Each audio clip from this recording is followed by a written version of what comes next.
Okay, so we start with a big reveal, I guess, because people may won't know where we're going to, but now you do.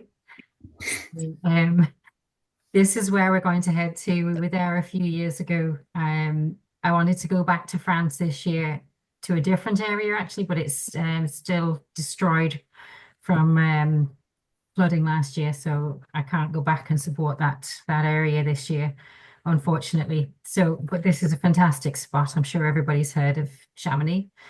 Um, and it's a wonderful area. The rock, it's so popular, not just because it has the highest peak there, but also because the quality of the climbing and the mountaineering is so good. Um, so that's another really good reason to go there. It's worth doing some homework yourself to see what you might want to put on your own bucket list, what things you might want to see and do while you're there. And if there are any climbing events, competitions that cover the same dates in Chamonix. A couple of years ago, we were at the World Cup, so we were able to go and watch an event there in the main square in Chamonix. So we will try and link in with any of that if that's happening this time around. So sorry, just a couple more people coming in. Um,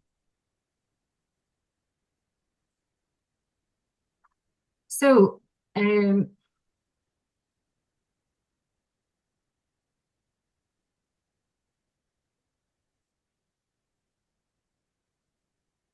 those are the dates, the 6th to the 20th of July. We are running our usual session of courses. People are welcome to come along and do their own thing. There's a cohort of mountaineers that will go to the Alps, come to the Alpine Meet every year, and often don't meet each other except in the Alps. And they will arrange their own trips out. They make their own groups and teams of climbers and mountaineers, walkers, trekkers, and they'll plan their own itinerary. So it's a meet in that sense, as well as the fact that we like to run training courses to upskill people to become independent. And that's the key focus. You can hire guides to bring you up things, but our focus in Mountaineering Ireland is to enable people be independent and safe while they're doing it. So that's why we put on courses to allow people to learn the skills to be independent. There's always opportunity to meet other like-minded people as well at the meets, because your club, if you're involved in a club, or your group of friends that you maybe walk or climb with, they may not be interested in snow, they might not be interested in traveling abroad to pursue adventures, but at the Alps, people have chosen to go there because they're keen, because it's something they want to adventure in. So it's definitely a great way to meet other climbers. And I remember going to the meets before, like 20 odd years ago, and I would still be friends with those people that I would have met there at that time. So, for some reason. So just very typically at the moment, the weather and the conditions, you'll be talking about that lots while you're there. What's the snow like? What's the wind like? So most evenings are spent discussing what you did during the day and what you're planning for the next day, what the conditions were like. So as the week goes on, people will share information. We hire a lot of guides in to work with groups, our international mountain leaders for the trekking courses, and they will have a lot of local knowledge. We try to bring some Irish guides and some local guides, so they've got that very personal knowledge of the area. And I try to hire guides that are strong on teaching skills and strong on, they understand what we kind of want in Ireland and where we're coming from. And a lot of them would work every year for us, so they kind of understand what the meet is about. And they're quite happy to share information, whether you're in a group or not. That's a really nice kind of bonus, I guess, to be able to do that. So Argentier in Chamonix, the most famous alpine area of the Alps. Obviously, Mont Blanc is there, the biggest peak. I've had some of my most interesting experiences in that area growing up. It was my first trip to the Alps when I was in university. We got a £50 flight. We camped. Do not do this, by the way. We camped in the grounds of a hotel quite illegal.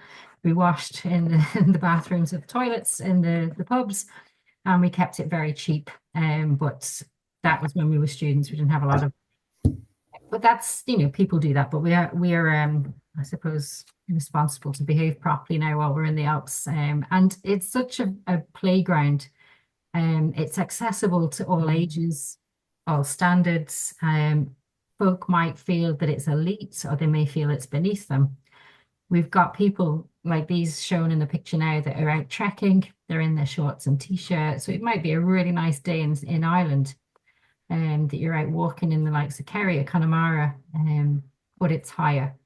So we have a hut-to-hut course that runs, and you travel, base yourself in the valley maybe for 2 or 3 of the days, and then base yourself in huts for 2 or 3 of the days, depending on what the aspirations of the group are. And you'd make a journey from one place to the next, traveling over passes and peaks, staying in the Alpine huts, learning what way to book them, what way to kind of manage what kit to carry, and how to manage the early starts in the morning and so on.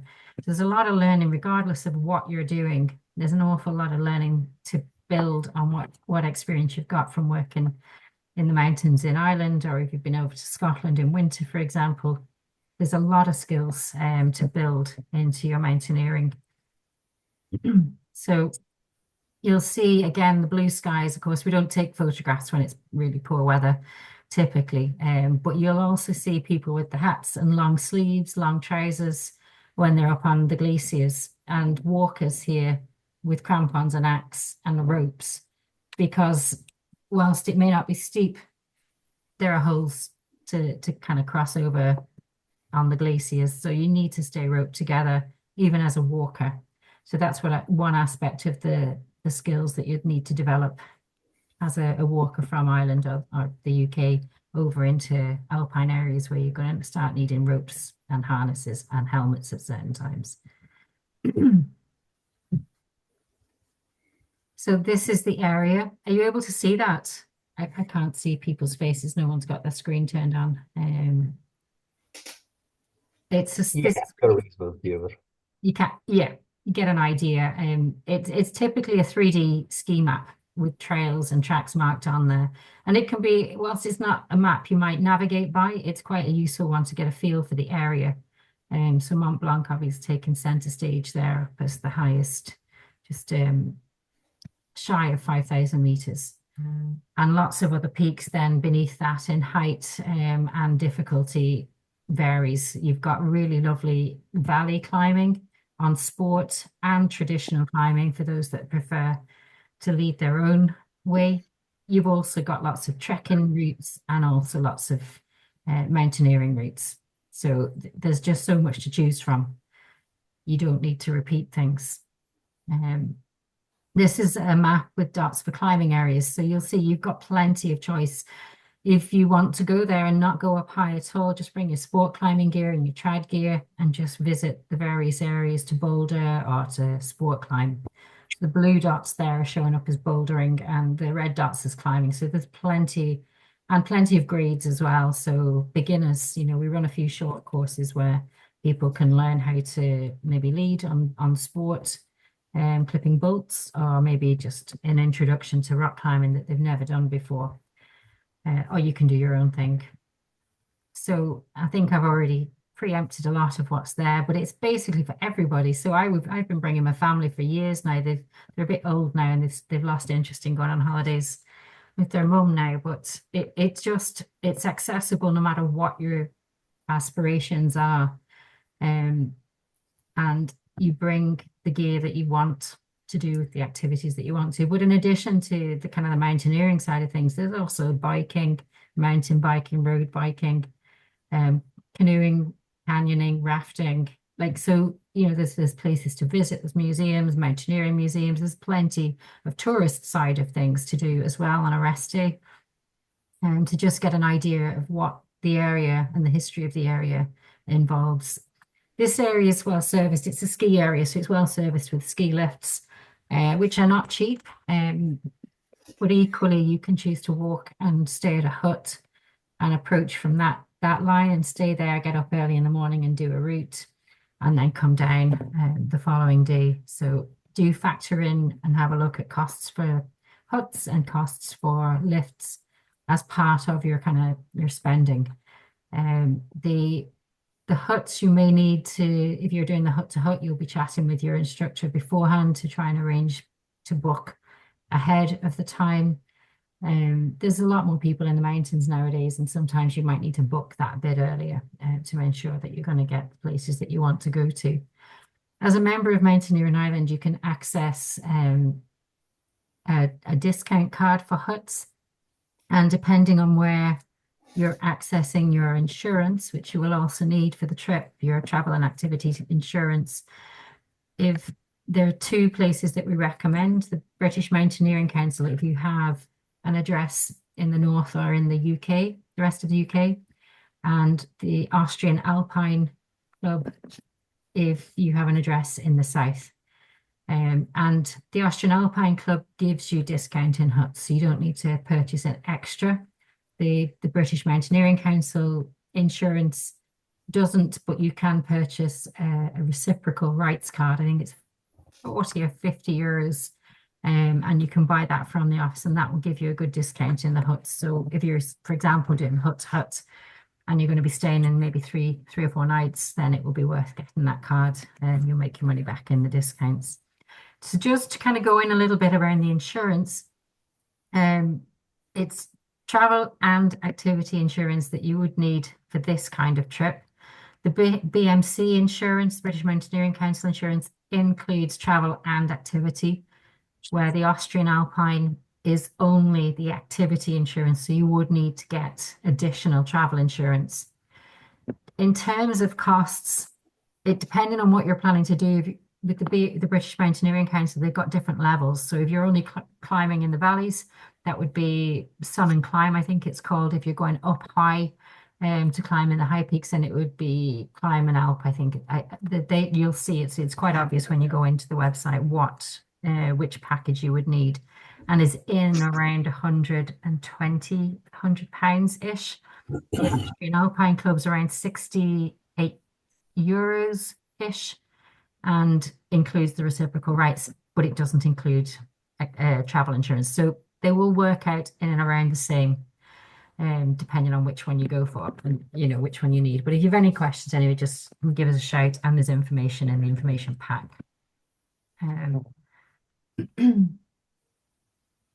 So every year we have people there that have been going for years, and people who it's their first trip. So I would work as a kind of networker, I suppose, while I'm there, to try and put people in touch with relevant others. The experienced people that have been going for years are really accommodating. They're really friendly. So if you're kind of a person who's going to go on your own and you're not sure, am I going to be able to get out and meet other people to do stuff with, you will. And they're very friendly. So they've been there, and they're very good at mentoring and helping and supporting others to get involved. There'll be a group going climbing pretty much every single evening to the sport crags. There'll be someone going up onto the glaciers every day practically. There'll be someone staying in the hut every second or third day. So there'll be plenty of people to kind of tie in with. But I do a bit of networking at the beginning, and then try and keep an eye on where people are and what they're wanting to do, and match folk up a bit. We set up a WhatsApp group, so you can do a bit of that organizing. It's a bit easier nowadays. Sorry, someone else just arrived. Okay. And we have people from, like, I think our youngest last year was 8, and our oldest was in their 70s, possibly their 80s, but I didn't want to say that to them. So everybody, there's something for everyone, literally. It's a real playground, and even with the likes of navigation, like Ireland is a way harder place to navigate around. They have way better tracks and way marked ways in the Alps than they would do in Ireland, and we like it that way here. It's nice, it's remote, and so on. But in terms of that side of things, it's easy to get around and find your way. So there's a lot of chat as well. You'll find yourself really at home with people because they like a lot of similar things. And so they're happy to talk about mountains and climbing and gear and all of that and what they've done and what they're planning. So it's a really lovely, if you've never been on something like that, it's a really nice kind of experience to meet all these like-minded people. And like I said, there's a lot of guides there. So they have a lot of information. They're quite happy also to talk about what they've done, make suggestions. We have a great barbecue midway through and often a second one at the end of the second week. And that's always great fun. If people are musical at all, bring an instrument. We used to have fiddle and this funny little keyboard. And what else? Singers coming out of our ears, whistles and so on. But there's always good fun and there's always music at the barbecue. Someone will sing or whatever. So just don't if you're asked, but you're not obliged. And just that note at the bottom, we've had to put the prices up a little bit this year to cover the costs. As always, things are more expensive each year. So, but we don't make a profit. So you'll see international trips, you can buy them, but they will be more expensive than ours would be. But that's because we're trying to keep it down to cost. We're not trying to make the profit out of it. So this could be a group of walkers, climbers, or mountaineers. I know there's a few people in the group involved in clubs, and maybe there's a few people from your club, and you're hoping to get the skills to go as a club and do your own independent trips into the future. And there's no reason why you shouldn't be able to do that. So, if you've got a particular agenda, come into the meet and you're out on a course, talk to the instructor, the guide that you're out with, tell them what you want. And the same way, I know folk are pretty bad at saying if they don't like something, but it's really important when you're at the meet to quiz each other. If you're going out climbing with someone you've never been out climbing with before, don't be frightened to ask and check their belaying is good. And check it, double check it, tell them you're not happy. Do you know what I mean? It saves your life, but also, you don't want them to be in a situation where, they drop you or vice versa. So it's really important to have those conversations. They're not difficult, they're necessary. And the same on a course. If the day, you go out on the day and it's totally not what you expected, say something as soon as possible to the person on, that's bringing you so that they can do something about it, because none of them will want you to be having the wrong experience or so please, it's really important that you speak up and you speak to them. I say the same to the guides if they're having difficulty with any of the students, to speak up and to try and sort it out between themselves. And if there's a difficulty, to talk to me about it. But definitely don't stay quiet until it's too late to do something about it, because that's just makes no sense. So it's really important that communication happens, and that's between people on courses and between people doing their own thing. So you'll get an idea, like the walking, the trekking situations you end up are quite interesting, and protected in some way. You'll see via ferrata, so ironways in certain places, which may have been put in there for military purposes in the first instance, to allow soldiers travel over pretty hairy terrain, but be able to clip on and cross through the tricky areas in relative safety. So it's walking and it's trekking, but it's quite adventurous, and it's not straightforward, but in this fantastic scenery. Every valley that you turn into, different terrain, different scenery, and hopefully a good bit of snow where we need it. So these are just some past meet goers you may recognize on the top of a peak. They've obviously been climbing and looking very happy with this amazing view all around into the different valleys. So I don't know if folk have never stayed in a hut. Again, have a look, whet your appetite before you go. It's really good and important to do a bit of research and get as much information before you go. It kind of extends the holiday for you, if you like, because you can be excited about it earlier. But they're built in some fairly precarious situations where there may be a ladder that you have to climb from the glacier up to get in and onto the ridge to get into the hut. It's really worthwhile having a good look around if you arrive to the hut in daylight, because it'll probably be dark when you're leaving it. Pick out your landmarks for where you're going to go to when you get up at 2 or 3 o'clock in the morning to set off for your peak, while you can still see. That kind of thing, that preparation for when you leave. Have your all your gear organized so you can get up and leave really quickly and quietly, because you'll be in dormitories sharing with others who may not be getting up at quite the early time you are. So all those things you get used to and learn about the etiquette and the behaviors and so on to make life easy for yourself and everyone else around you. So just I'll go through a little bit around the and we've got a few different options. So we run 5-day courses, 3-day courses, and then half-day or 1-day courses. The Hut to Hut is a 5-day course. I've changed it slightly this year in that it's a 5-day course. We used to run them over 6 days with a rest day, but 5 days on the hill. And this year we're going to do a 5-day block. So we can keep our prices down a little bit. And this would travel typically across glaciers and along ridges and passes between huts. Some groups prefer to stay in a hut every night, and some groups prefer to maybe do a day up and come down, and then a second day, and then maybe do a 3-day expedition. So it will be something that you would discuss with the instructor or guide that you're out with.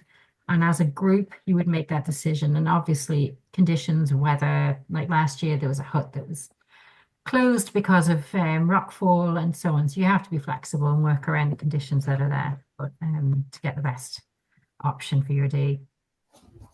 You can see a little bit better. Can you see my cursor? Yeah. Yeah, so you can see I was talking about the iron cables, the via ferrata. So some places might have something like this where you can use it as a handrail, or you could potentially clip if you wanted to. So it's not difficult terrain here, but the exposure is quite serious if you tripped over your rucksack or bumped into someone. So those kind of areas would be exposed. So it may be worth, in your time between now and the Alps, if you're not good with exposure, maybe to kind of get out into the mountains and in a safe setting, maybe venture into some steeper ground to get a feel for it, because you can build your tolerance and your movement skills and so on. Practice with walking with a rucksack. Should be carrying a bit of extra gear and extra crampons and axes, add a bit of extra weight. So try and work on your fitness from now till to the summer. It makes life easier for you. It doesn't stop you from suffering if you've got issues with altitude. That's not going to stop you, but having that extra bank of fitness can be really make life that bit easier for you. So that's the trekking and the hut to hut. So then we've got three types of alpine courses where you'd be going up high, definitely crossing glaciers and reaching peaks. And this would involve either walking courses, mountaineering courses where your hands are out of your pockets and you're on steeper ground, or climbing courses where you may be on ice and snow on steep ridges or faces. A lot of people will ask the question, I've been walking for 20 years, should I just do an intermediate course? I've never been to the Alps before, but should I just do an intermediate course because I know how to walk? And typically when they're asking that question, I would typically steer them towards the walking course. If you've not been on snow, or you've not been in crampons, not used an axe, not used a rope, harness, it's an awful lot of information as a walker to take on board. Those of you that have been to Scotland will understand that extra section of knowledge that you need. And in addition, the navigation as well, trying to navigate in snow and difficult conditions. But do feel free to pick up the phone and ask. It's best that you're on the right course. But there's plenty to learn in every course. You won't be kind of bored in any of them, but it's best that you're on the right course for you. The ratios are smaller with the more technical ground. So that's one way to give you an idea. So in the intro courses up to the advanced, the ratio drops, because obviously it takes more to mind people on steeper ground. If the other side is as well, you can see these people here are rock climbing, but this lady's got the ice axe in her bag because the approach was over snow or glacier. So you're often carrying equipment for lots of different things, and often for beginners, the trickiest thing is to decide when to put the axe away, when to put on your crampons, take them off, when to start climbing, when to kind of be walking and so forth. So it's those transitions, and it takes judgment and time to build up on those things. Um, the photographers as well, it makes a good photographer out of everybody because the scenery is just incredible, and the composition is kind of done for you. You pretty much just point in any direction and you'll take amazing photographs. But it can bring you into some really incredible places up high, up a valley, a long way from, other people, and it's a real escape, a real kind of opportunity to get your hands on the terrain, and experience many senses when you're out in the Alps. Yeah, so you can see like it's warm, civilized conditions for climbing, shorts and t-shirt, lots of sunscreen, hats, sunglasses. Most of the places will be bolted, but there are some trad areas as well, so you can make a decision whether you want to bring your climbing gear, but it will be used if you do. And I think I said earlier, people, of course, you can come and do your own thing. You do not need to be paying for a course if you don't want to. But so the courses need to, and you need to book before you come. So if you're deciding to just come, after 11 years, I put the registration fee up this year. It's now €20. So just to kind of help with some of the organization and so forth for your the court for the meet. On the website, there will be an information pack, a booking form, and an equipment list. The equipment list is probably still there. The information pack will be from last year, and the booking form will be from last year, but you can take a look at that. It'll still have last year's details. I have the other ones. I just need to upload them onto the website. So they should be there in the next few days. But it will give you an idea of the equipment that you need to bring. So it's typically what you have in Ireland, plus crampons, axes, if you need them, harness, helmet. For glaciers or for climbing, you'll see folk wearing gaiters. I don't like gaiters particularly, but I would wear them in the Alps. You may have lighter weight trousers. Check all your gear is in good condition. Zips have the wee tags on them so you can unzip them with gloves on. Bring plenty of gloves. If they leak, get new ones. Do not come with gloves that you're going to get wet, cold hands, and have spares as well. Sunglasses, ski goggles, plenty of sun cream, lip balm, and hats, which we are wearing now, sun hats, those kind of things. But borrow as much as you can from people because it does get expensive fairly quickly, and you mightn't use them for the rest of the year. So, ask around and borrow if you can. All right, so that's a bit of a whistle-stop tour through the presentation. There's my email address, the website address, and a phone number to ask questions. Please, if you're going to book early. If you wait and wait and wait, it's very difficult to get staff. A lot of the guides are booked up the year beforehand, so we've got a 6-month window ideally to get guides booked. So as soon as you've booked, I can confirm staff, and then I can confirm courses, and people can then start getting their accommodation and all of that kind of stuff organized. So even if you put the booking forms in early, it's easier for me. So there are dates in the bookings as to when you need to have things in. But if you've got a group of 4 people and that's the ratio for the course, then just put your booking in as early as possible so I can secure staff and get it all nailed down for you beforehand. What else was I going to say? So I'm just going to stop sharing for a minute. And if you have any questions now, I've been very patient and quiet. But if you have any questions there, please ask away.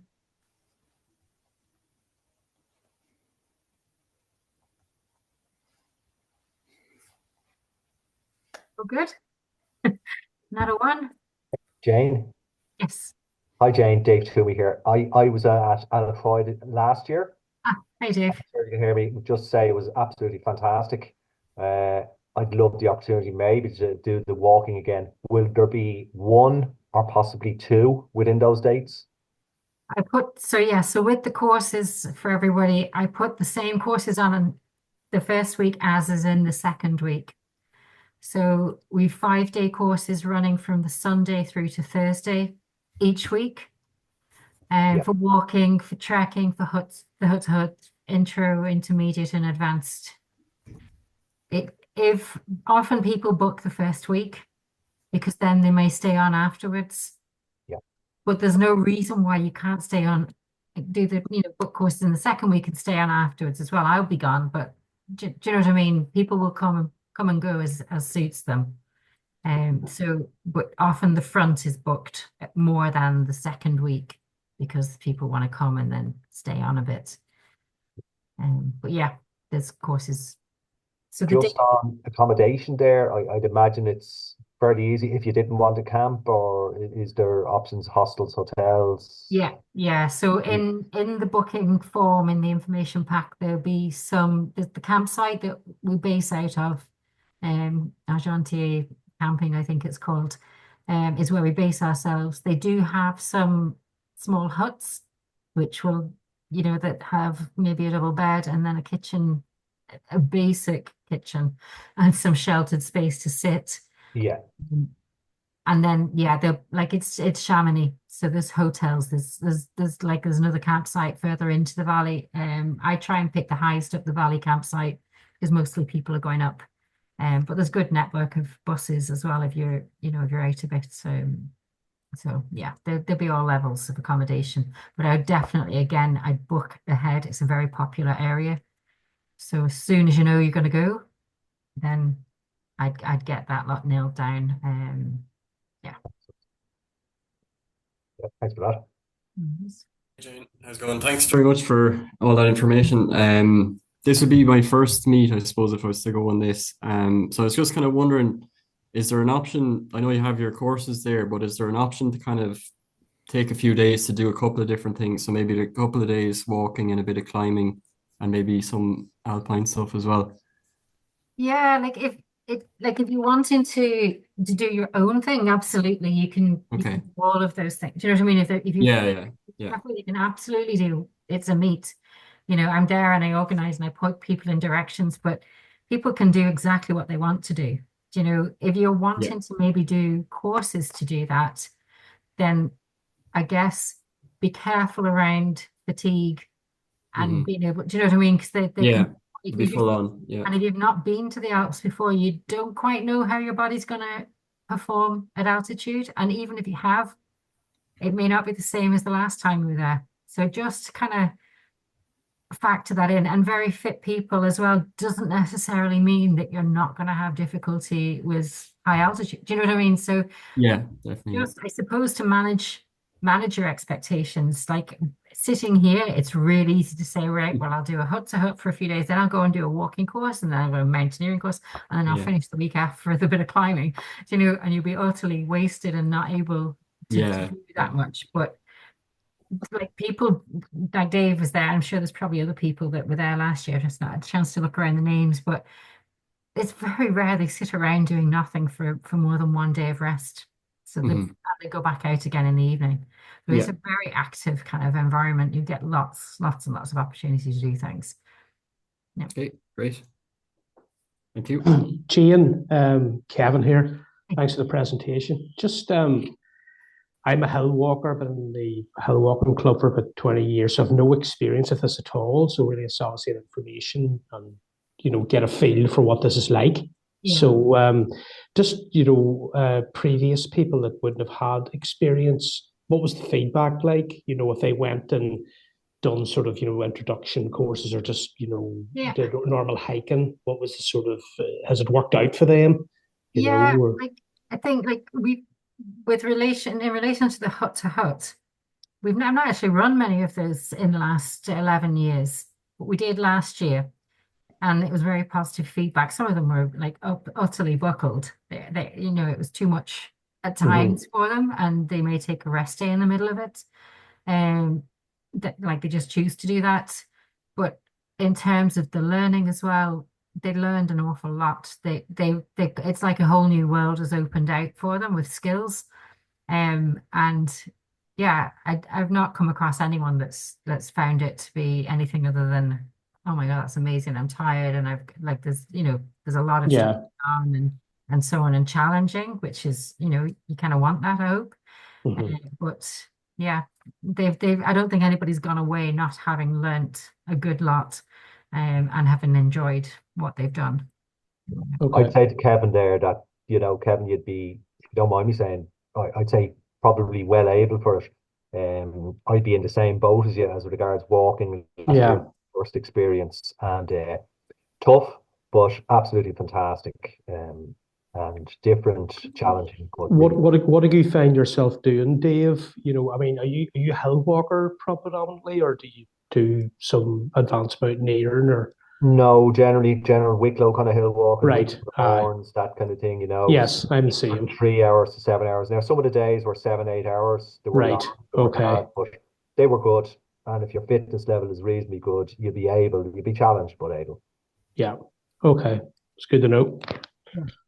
I think I hate kind of saying to people go off and train, but it doesn't. I don't mean kind of head down to the gym, and do you know what I mean? But regular kind of activity, get into the mountains, get out walking regular rather than major endurance events. I think it gets your head into the game as much as a head game as anything else.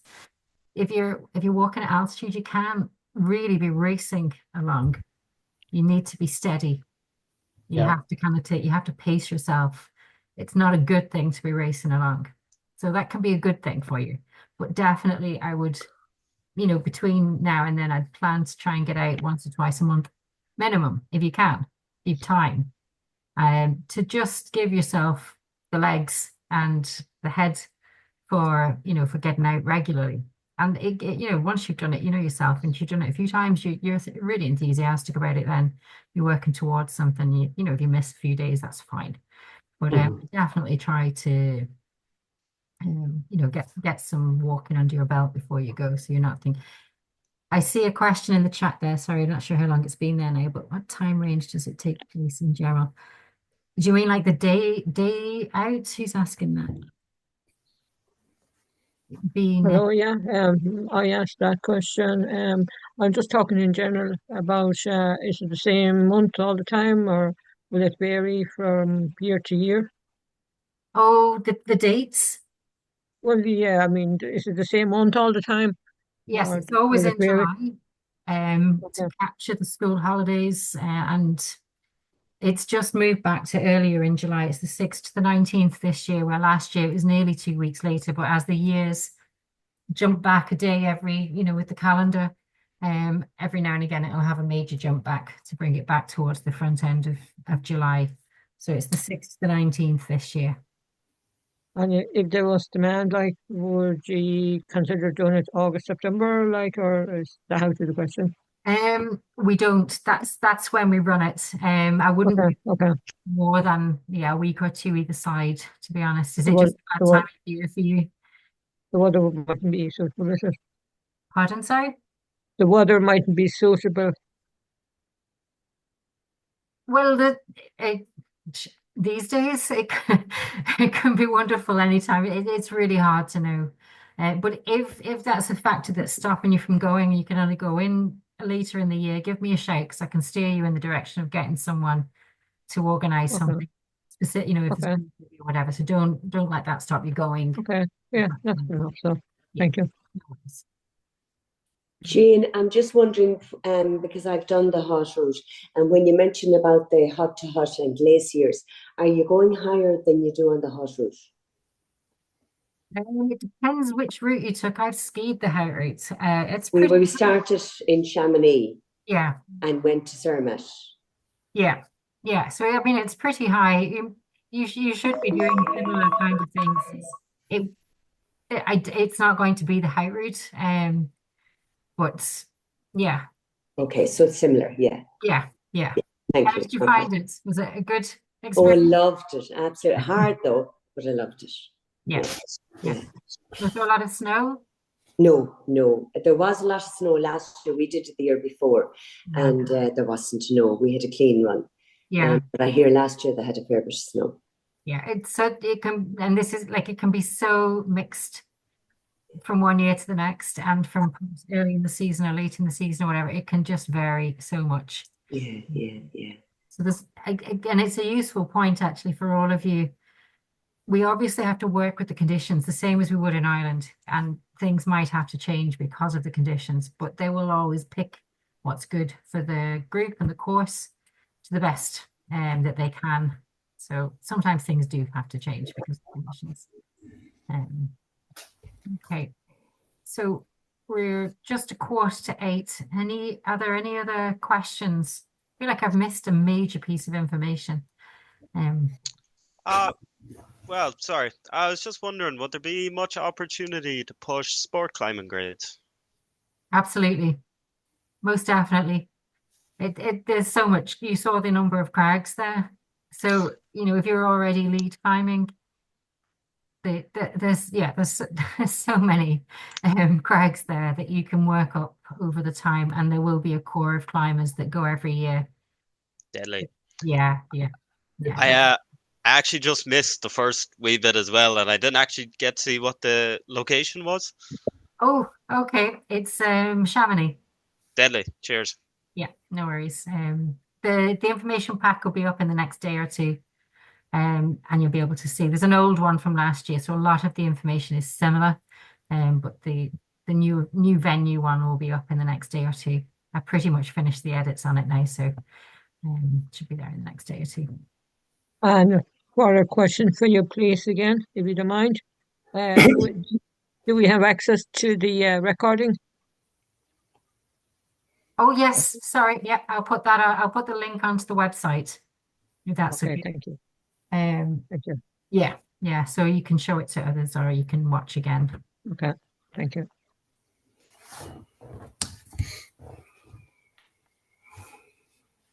Now, any more?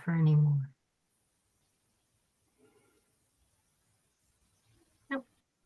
Okay, well, look, you know where I am. You have my details there, Jane at mountaineering.ie, if you have any further questions. We also, just while I remember, in terms of equipment, so you can hire equipment out in the Alps. You don't want to bring big boots, crampons, axes, that kind of stuff in your travel. Bags. Mountaineering Ireland have a small amount of axes and crampons. If folk want to hire those from Mountaineering Ireland, you just need to pick them up before you go. That's all. I can generally bring them back for you. I drive out, but yeah, so that's the only bit. That was the bit I was guessing about. Okay, folks. Well, enjoy the rest of your evening. It's nice to see you.